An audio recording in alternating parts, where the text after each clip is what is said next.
جس نے استغفراللہ کہا اور اللہ پر توکل بھی کیا تو اللہ اس کے لیے راستے ضرور کھولے گا۔ اگر استغفار دل کے یقین کے ساتھ ہو تو دل بدلتا ہے، اور جب دل بدلتا ہے تو اللہ کی مدد ضرور آتی ہے۔ انسان کی کمزوری یہ ہے کہ یہ ہر چیز پہ کنٹرول چاہتا ہے۔ یہ چاہتا ہے کہ حالات پہ بھی میرا کنٹرول ہو، لوگوں پہ بھی میرا کنٹرول ہو، میرے رشتوں پہ بھی میرا کنٹرول ہو۔ یہ چاہتا ہے کہ جو کام بھی میں کروں نتیجہ میرے مطابق آئے، جیسا میں چاہتا ہوں ویسا ہی ہو۔ لیکن ہر بار تو ایسا نہیں ہوتا۔ کام اللہ پہ چھوڑنے پڑتے ہیں، نتائج اللہ پہ چھوڑنے پڑتے ہیں۔ جو انسان ہر کام کا نتیجہ اللہ پہ چھوڑ دیتا ہے، اے اللہ میں تیری مدد حاصل کرنا چاہتا ہوں، تجھے پکارتا ہوں، تیری مدد مانگتا ہوں، اے اللہ تو میرا ساتھ دے، تو اللہ اس کی مدد کرتا ہے۔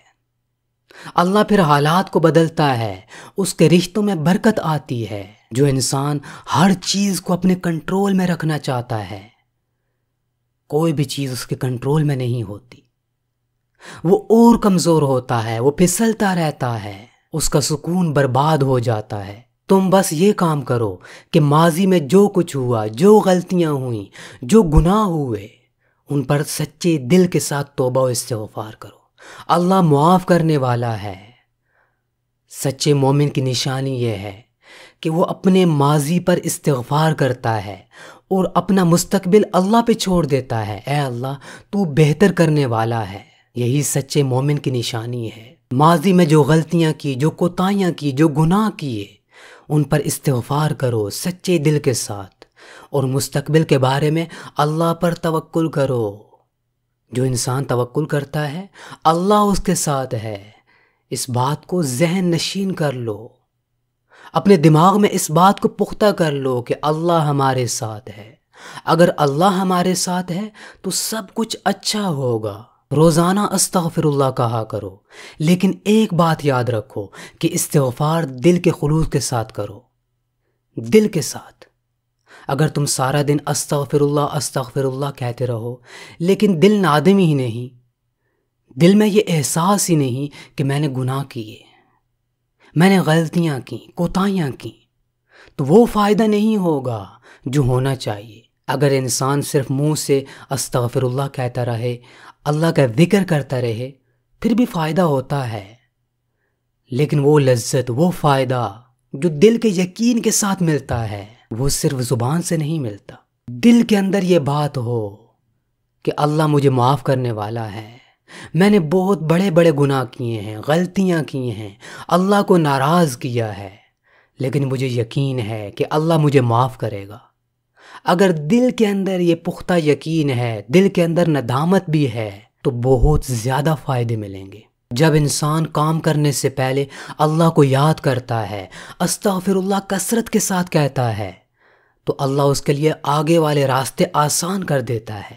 اے میرے بندے، تو آگے بڑھ، تو قدم بڑھا، میں تیرے ساتھ ہوں، تیرا رب تیرے ساتھ ہے، تیرے لیے رزق کے دروازے کھولوں گا، تجھے اولاد عطا کروں گا، تیرے راستوں کو آسان کروں گا، تجھے منزل پہ پہنچاؤں گا، میں تیرا رب ہوں، تو یقین رکھ۔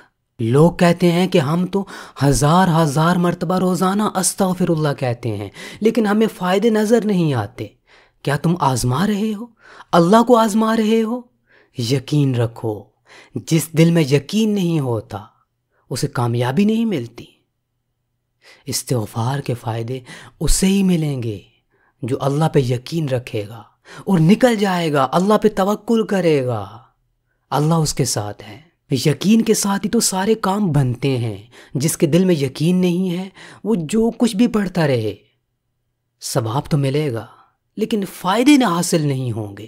زندگی اسی کی بدلے گی جس کا دل بدلے گا، جس کے دل میں یقین ہوگا۔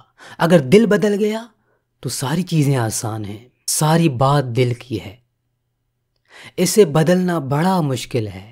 ہم اپنا حلیہ بدلتے ہیں، اپنا لباس بدلتے ہیں، اپنا گھر بار بدلتے ہیں، نئے رشتے بناتے ہیں، لیکن نہیں بدلتے تو اپنے دل کو نہیں بدلتے، اس کو پاک صاف نہیں کرتے۔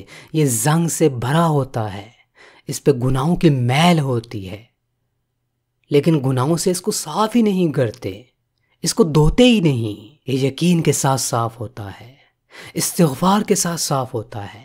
اپنے دل کو بدلو، اس کو توانائی دو۔ دل کو طاقت کیسے ملتی ہے؟ اللہ کے ذکر سے، استغفار سے، استغفر اللہ سے، توکل سے، یقین سے۔